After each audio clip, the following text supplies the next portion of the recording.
What's the point in making more music? There's already so much out there, and most of the time we don't even know if it's real or not.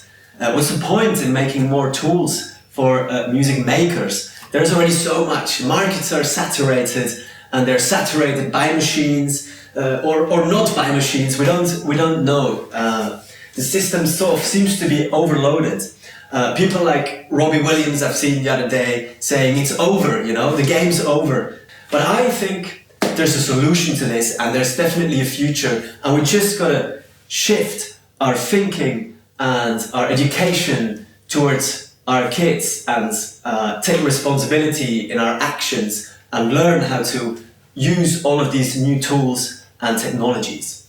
Welcome to another diary here at Smokestack Sounds, straight from my kitchen here today. I've set it up here because I was just cooking and having all these thoughts, and I was like, you know what, I want to share this. And I've just made some delicious carbonara. We have this lovely Italian deli here in the village, and prepared a Tupperware for my son. Haven't cleaned up yet, so you're straight into the mess, and actually just prepared a tea. Used to drink a lot of tea when I used to live in Brighton and London, and then I moved around and I sort of forgot about the beauty of having a cup of tea. And then my wife's aunt and uncle, they live in London, and we spent Christmas with them about 3 years ago, and they brought some lovely tea, and I had some, and it sort of awakened my passion for tea again, and so I have a couple a day. Sometimes substituting coffee, as too much coffee is not good. Probably too much tea isn't good either. Who knows what's good for us at the end of the day. But anyways, so I've been really thinking a lot about, why setting up another sample library company? Why making more music? And it's just sort of in us, we have to keep believing that we can do, good things for the community, and that we can create a community for people who still believe in, spending time with each other and spending time with sort of nice people and create something that is substantial and meaningful for other people. I think the problem is not even that there's so much music is being sort of uploaded onto these streaming platforms and fed into TikTok and into Instagram and all of this short form stuff. I think the problem is actually on the consumer side. I think we have to learn how to consume all of this technology. This is all new for us, relatively new, I guess. So it's about, finding that music that you like, finding that band that you like, going to the gigs, buying a vinyl, I don't think an AI band would create a vinyl. It would be it'd be too risky for the creators to, if it turns out that they're AI, I don't think you would want to listen to a vinyl from an AI band, right? And so I believe it's about digging and finding new and good music and curating good music, I'm receiving emails on the artist side and asking for CDs, and I find that such beautiful messaging, like people wanting a piece of my art sort of in a physical form, you connect with them. And I think, again, maybe we need to come away a little bit from streaming and sort of treating music like water. I remember David Bowie said that many years back, that music's going to become like water. You turn a tap on and there it is, and we're exactly there, and even we're being flooded sort of into all of the windows. There's water coming in, and I think we have to sort of close the windows and shut the noise out and go and find sort of the good stuff. And there is amazing bands out there, Recently I listened, I love La Lome, I love Hermanos Gutierrez,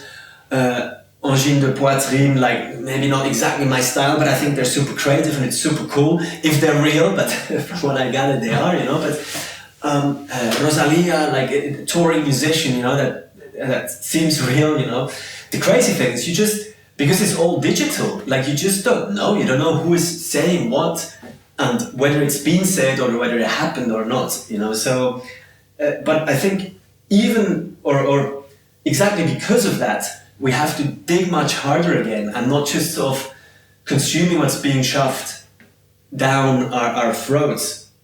And I think that's where my passion lies, to set up Smokestack Sounds, to create a real hub of like curated sample libraries, because I know there is a lot of people out there who create sample libraries, who curate sounds, and I want to find these people and invite them onto the platform and to be able to release their sounds, and we create a quirky interface around their world, and we share it with the community, and hopefully it'll make some money for the artist, you know.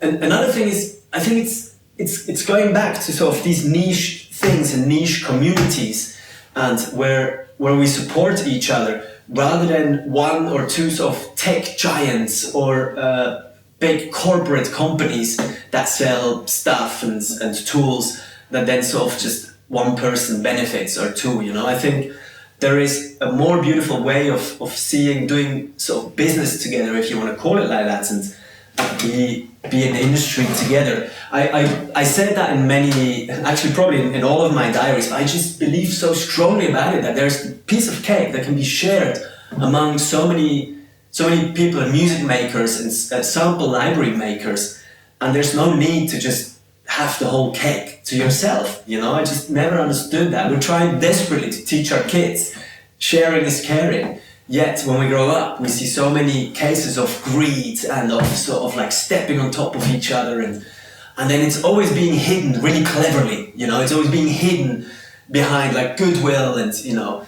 But anyway, I don't want to make this sort of a sour entry into the diary. I just want to document at the stage where we're at, where big artists now can be imitated, and sort of the question is, why are we making music, and why bothering? And I think there is a new sort of wave of hope and opportunity for music makers and sample library creators or music tech innovators, and so that's what I'm trying to build, much more a philosophy rather than saying you need this, you know. I think just becoming part of this, of you know, a network that believes in exactly these values, and I'm so proud and happy to share that, you know, we've released now 3 products, and there's a bunch of other products in the pipeline, and every single collaborator that I'm working with shares this value, and we have the most fun and the most creative meetings and get-togethers and interviews we're creating, and we're laughing, and it's interesting, and it's you know, we're sharing stories and then sharing them with you guys. And you know, if it throws off a little bit of royalties for all of these artists that we're collaborating with, then even better, help supporting their craft, their ideas, their artistry. That is just beautiful, because now it's more important than ever to operate like that. And again, as a music consumer, I really urge to consume music like really well researched.